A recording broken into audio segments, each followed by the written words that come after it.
afternoon and welcome to News Now. Here are the stories that are making headlines at this hour. My name is Hibak Saeed. To start us off, the Ethics and Anti-Corruption Commission has today launched plans and strategies to combat corruption in the country. The strategy is set to be implemented from the year 2023 to the year 2028. Chief Cabinet Secretary Musalia Mudavadi led the launch of the plans at the KICC Arena in Nairobi City County. The Kenya Kwanza government is aware that it cannot achieve the better agenda if corruption is allowed to thrive. Both the national and county governments bear the consequences of corruption. The war against corruption is about strengthening governance systems in both levels of government in order to seal corruption loopholes and resource leakages. Where do we begin? First, by ensuring that our anti-corruption watchdogs are themselves corruption-free. Second, by insisting administrative offices don't nurture corruption in opaque, inhibitive processes. Third, by not condoning or excusing corruption in workplaces. Fourth, accepting the war against corruption cannot be won by one institution alone, and breaking silos between agencies and requiring individual and collective all hands on deck. So let's just look a little more at the role of anti-corruption institutions. The EACC must therefore provide leadership. Citizens and agencies that have mandates to fight corruption must coalesce around EACC because we all are responsible for ridding our country of this scourge. We all must participate in changing society values so that the corrupt will have nowhere to run and hide. If our citizens espouse values that are consistent with honor, dignity, and integrity, the resolve will inevitably filter to those who serve citizens in government.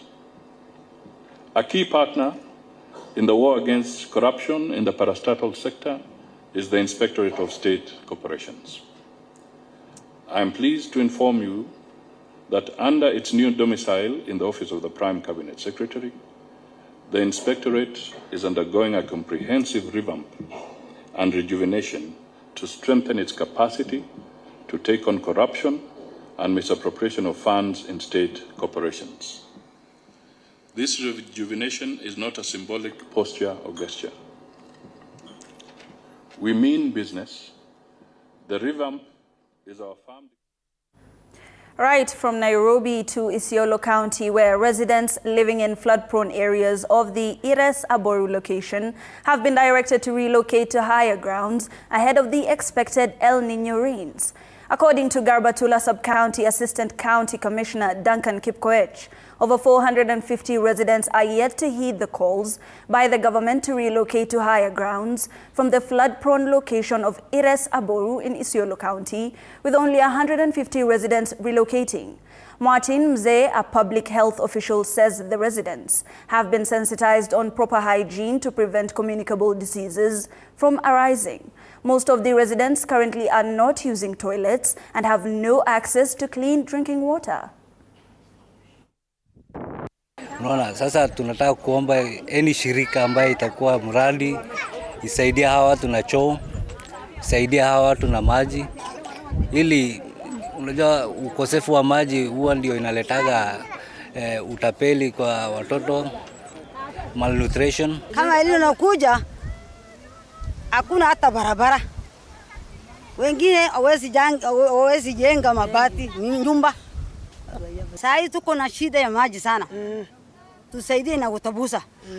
Lakini hata elimu atakuja. Elimu nakuja. Wakati elimu nakuja hakuna barabara. Na hakuna chakula. Wengine hawezi jenga hata nyumba. Wengine wako na maskini wengi sana. Message kubwa ambao tunawapatia ni kwamba wasingoje mafuriko ikuje waadhirike ndio waanze kutafuta msaada. Sai msaada iko, msaada ya kusettle in this new place iko. Kama siku ya leo kwa mfano tuko na shirika ya ACF ambayo imeleta non-food items. Nyumba 100 ama households 100 wamepata kubenefit kwa non-food items.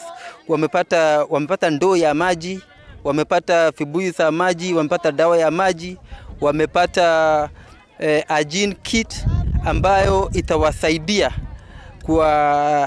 itawasaidia kuanza maisha mapya kwa eneo hili. Now, Thika Chief Magistrate has ordered that the embattled Lesedi Properties CEO Geoffrey Kiragu to remain in custody for another 7 days following allegations of his involvement in a 5 million shilling fraud case. Kiragu is facing 12 counts of defrauding land buyers 5.47 million shillings while operating as Lesedi Developers Limited, where he allegedly pretended to be in a position to sell them parcels of land. He, however, pledged not guilty to the charges. The probation department had been directed by Thika Chief Magistrate Oscar Wanyaga on September 21st to prepare and file the pre-bail report to guide the court on determining the defense's cash bail or bond application. The matter will be mentioned on October 2nd this year.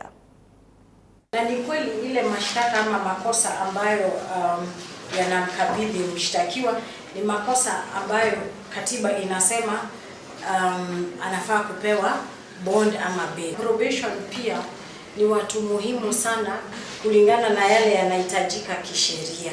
Na ripoti yao pia inafaa kuangazia ama kuelezea koti mambo mengine ambayo koti haiwezi jua kama tu tunaangalia charge sheet na yale yote yamesemwa na wakili wa mshtakiwa na probation. Koti imempa probation officer 7 more days aweze kuandika hiyo report kabla haijapeana bond.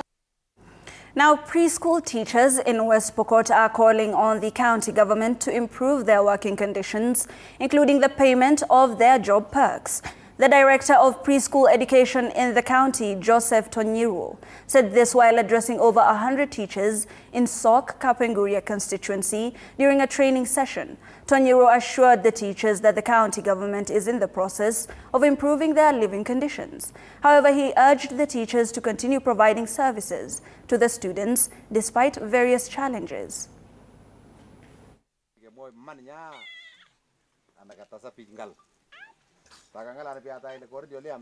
Nataka kupongeza walimu wetu wa chekechea across West Pokot kwa sababu tumekuwa na changamoto mingi, lakini wameweza kuvumilia kazini na tunawahakikishia kwamba shughuli zao, mahitaji yao, mambo yao na kadha wa kadha kumekuwa na changamoto moja mbili. So nataka kuwapongeza na kuhakikishia kwamba mambo yatawekwa taratibu na itakuwa sawa. Kwa hivyo ningependa kusema ya kwamba tuko na challenges mingi sana kama walimu. Ya kwanza tuko na challenge ya learning materials. Hatuna learning materials kwa ECD centers nyingine. Tungeomba kama county government na tupe learning materials hata curriculum designs iwe kwa wingi. Tumefurahi na tumeahidi ya kwamba tutaenda kufanya kazi nzuri. Imetupatia nguvu ya kuenda kufanya kazi. Kwa hivyo tunaomba ya kwamba kama government sasa aweze kuungana na hawa, aweze kusaidia kuwa pamoja na walimu, ashirikiane kwa upande yao.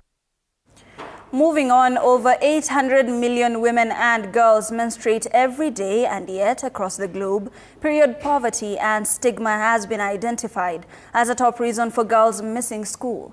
Young African Women Initiative estimates that roughly 3 in 10 girls in Kenya miss school because of their periods each year, and have embarked on educating male teachers on mental hygiene and health in Nakuru. Chichi Josephine tells us more. I stayed at home. Young African Women Initiative is seeking to help male teachers drawn from all public primary schools in Nakuru understand menstruation as a normal bodily function that occurs as part of a woman's monthly cycle. There is no limit. The program, rolled out through Nairobi Women Hospital Gender Violence Recovery Center, is majorly concerned with empowering male teachers to fight menstrual stigma against female pupils and promote menstrual hygiene and health and help girls access to proper education. And what is touching us more is the removal or the distribution of sanitary towels, which is moving from the schools and going to the ministries of gender. It is a good thing, but also it has its drawback.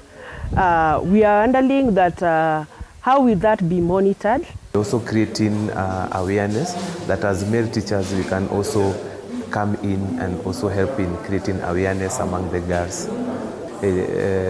Having knowledge, she's going to know who to talk to, where to go, and even how to prevent infection on herself.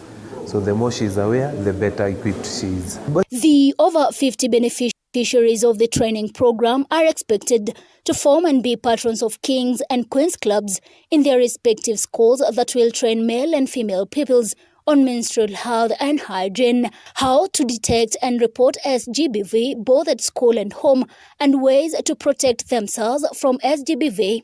The other thing that we are trying to do also is to come up with children's clubs. That is, we have given them a name called Kings and Queens clubs in schools, where we will be training a teacher who will be a patron within those clubs, where they are able to be taught in terms of children's rights, in terms of gender-based violence, in terms of how they can protect themselves. You will be our champion. Chichi Josephine, TV47.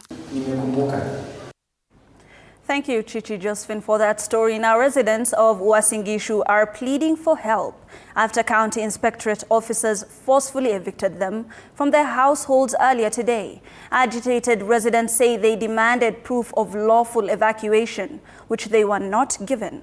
They have added that moving out was not a problem, considering they are just tenants and the land was leased from the government. Uasin Gishu County Land CEC Anthony Sitiene has countered their words, saying the land belongs to the county and the tenants were evicted according to the law as they were served with notices. Hao watu wamekuja wakituharasingi every now and then, wakisema shamba ni ya serikali, mara walete mwingine anasema it's mama ya Ruto. Ati sai mnaona serikali imekuja, wakakuja na gogo amefalishwa kama mama ya Ruto kabisa.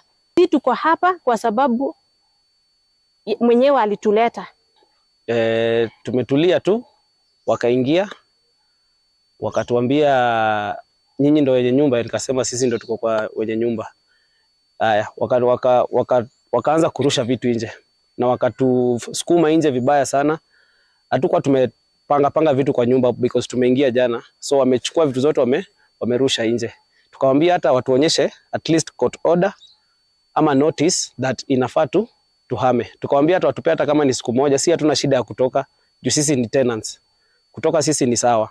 Lakini wakakataa, wakatusukumanisha nje. Fiction actually was done to remove the individual who has purported to be living there in the house that currently is and the land belongs to the government, the county government of Uasin Gishu. As per the law, when we issue leases to inhabitants, when the lease ends as a county, the land reverts back to the county. Now, as the cost of living keeps increasing and households' pressure from rising food costs has persisted, Kenyans have been urged to venture into cooperative groups to help them save and add value to their earnings. Speaking here in Nairobi, cooperative stakeholders showcased the importance of saving as little as 1 shilling, as one has, in a bid to cushion them from the state's new tax collection. Procedures outlined in the Finance Act, which President William Ruto signed into law. I encourage people to be members of SACCOs. There is no way, I don't believe you can grow without a SACCO. This is the backbone. And where we have all these resources pulled together, we can be able even to do more. And that's why we've often started Trans Housing SACCO, so that our members now can again invest there We buy land. But also, as a city, we have received a lot of engagement through SACCOs in terms of economic and social development of our city, through housing programs for SACCOs, through employment, and also even engaging the general population of Nairobi is more easier. We have mobilized total assets to the tune of 600 billion, and that is not a mean achievement. We have various types of cooperatives, savings and credit like the one we are having today, but we have housing, transport, multipurpose, consumer, and other types of cooperatives. A lack of modern equipment to exploit deep-sea fishing along the Indian Ocean has affected value addition within the fishing sector, despite being the leading promoter of the blue economy. Stakeholders at the beach managing units lament that the issues have jeopardized their capacity to export fish in the future. The Worldwide Fund for Nature has held a workshop involving fishermen from the coastal counties to highlight challenges incurred following the effects of climate change and to offer information resources to reach for value addition in the vital sector. They have called on the government to enhance budget allocation to the sector, offer training, and promote good management among the stakeholders. Tabia nchi yanadhuru sana mazingira ya baharini kwa sababu yanaleta mabadiliko kwa njia ya ocean acidification, yanabadili ile njia mapato ya samaki, yanaathirika sana kwa sababu mabadiliko ya anga, mabadiliko ya tabia nchi inaharibu corals ama zile sehemu ambazo samaki uzaa, kule sehemu ambazo mapato yanaongezeka.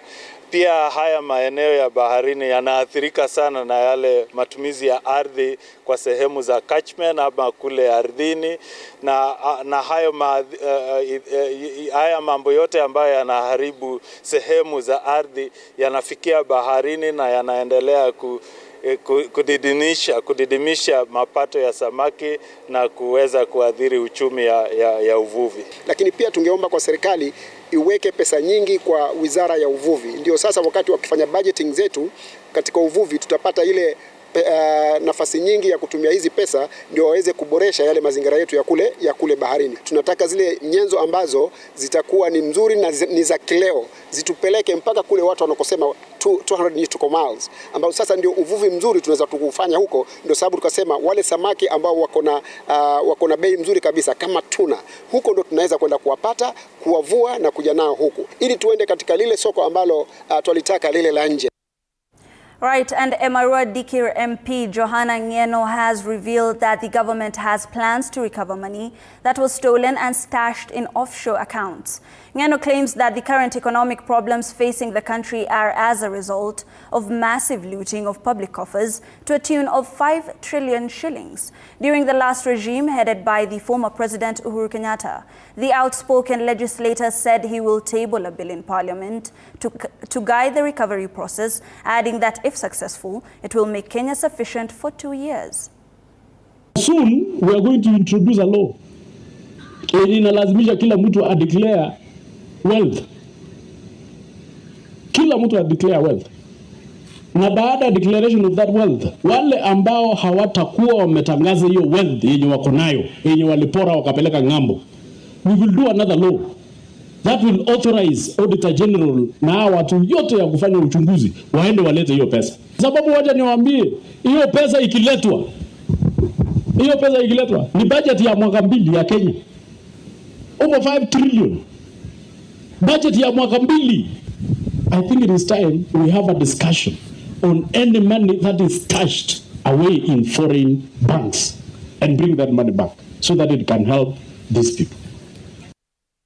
Following the increasing number of mental health illnesses in the country, a section of youth from Kwale County is benefiting from free mental health classes through the Kamekucha Guest Initiative. The 27-month-long program has been spearheaded by Samba Sports Youth Agenda, which seeks to create awareness on mental health and suicide prevention. The program has also led to peace and security in the area, as the youth are now engaging in sporting activities. More than 2,000 youth aged 10 to 24 from Tiwi, Kombani, Wa and Ukunda have been enrolled in the program and are no longer abusing drugs. Tuangalie tu sasa, basi tunaangalia maisha baadaye. Tulifanya tu outcome harvesting wiki chache zilizopita ama miezi michache iliyopita. Tukapata ya kwamba vijana wengi walikuwa hawaamini about the future. Mtu anaishi tu leo atakavyoamka ndivyo hivyo. Lakini tukaona kwamba vijana wengi ambao tumewapitisha katika huu mradi sasa hivi wana ile hope ya kuweza kuona kesho itakuwa vipi na kuona katika ina positive angle. Kwamba watu walikuwa bado wanaamini kuwa msongo wa mawazo ni mambo ya laana ama ni kurogwa ama kwamba ni mambo ambayo ya maajabu. Lakini kwa muda wa miezi 27 ambao tumeweza kutembea nao na huu mradi, tumeweza kufundishana sana, tumeweza kuhamasishana sana, tumeweza kuwekana kwenye vikundi kwa muda mrefu ambapo imesaidia pakubwa kubadilisha taswira. Tuache kuwa wakali sana. Tujue ya kwamba mtu mzima ana mahitaji mengi. Na kwa hivyo ikiwa amekuwa mtu mzima na hajapata namna ya kujitegemea, ni sharti asongwe na mawazo. Tuwasaidie, tuwashike mkono wale katika jamii ambao ni wanyonge. Ukiangalia katika performance hai kwenye mashule zitakuwa zinapanda. Manake utasoma what is biology, lakini utasoma hautaambua define health mantakuna hiyo. Ukiona mwenzako anakupoteza, akupi maelezo mazuri kukuweza kukuhimiza kwa jamii ama kukuletea heshima kwa jamii, huyo mtu muepuke.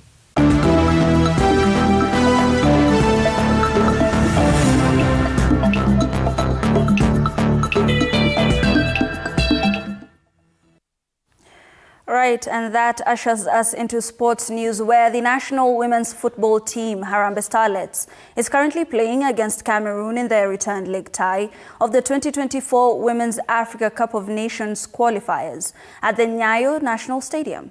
Harambee Starlets, who held their last training session Monday evening ahead of the tie, will be looking to score 2 or more goals in the match and maintain the lead in order to make the cut, having a 1-goal deficit after losing their first leg tie to Cameroon earlier last week. Speaking during their training session, Harambee Starlets head coach Beldine Odemba expressed her confidence over the team, saying the ladies are well prepared for their opponents and her squad has no fresh injury concerns. The match has no entry charges, as the team called on Kenyan fans to flock the Nyayo Stadium and cheer them on.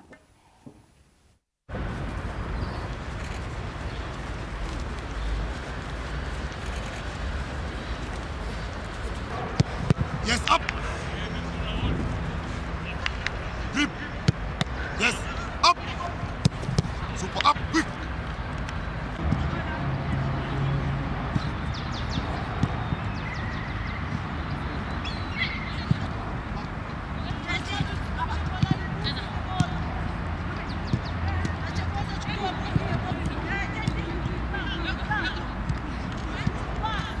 Yes, that's the hand. Change. And we wish them all the best. Now, FKF Division 1 side Dandora Youth FC has received a major financial boost after its sponsorship deal with the domestic airline Skyward Express worth 4.8 million shillings was renewed Tuesday afternoon. Now, the 2-year deal will cater for the club's logistics and financial needs as the club looks to be promoted into the second-tier football league in the country, the National Super League. Speaking during the signing of the partnership deal at the Wilson Airport in Nairobi, Dandora Youth FC captain Brian Chege expressed their excitement over the support they got, saying they will strive to win all their matches this season. Meanwhile, Skyward Express Airlines chairman Mohamed Abdi described their affiliation to the club as a long-term symbiotic relationship that looks to empower the youth, as he expressed their commitment in supporting the club further in their upcoming endeavors. Having the renewal of the sponsorship, I think, is one of the greatest things for any club, not only for Dandora Youth, but any other club in the world. And of course, coming from Dandora, this is always a big thing because, of course, of the background of where we come from. So, of course, it will improve our facilities. It will improve, of course, our performance. And it's a joy every time we come in this office. To whom much is given, much is expected. So it's not a pressure. For us, I think it's the best thing because we don't go for matches to lose. Of course, we go for win every time we show up. So I don't think it will bring any kind of pressure. Of course, from us or from the sponsorship, I don't think they put money where there's no value. And of course, whatever value we give them will be no less than winning. You support a youth team. First of all, the first thing you do is you keep these young people busy. You keep them off the streets. If you don't keep these kids off the streets, you know the rate of crime will increase in the community. So that is just one of the advantages. Other than that, it is healthy also to play sports. Yeah, it nurtures kids, it makes them professional footballers, it makes them active, it keeps them healthy.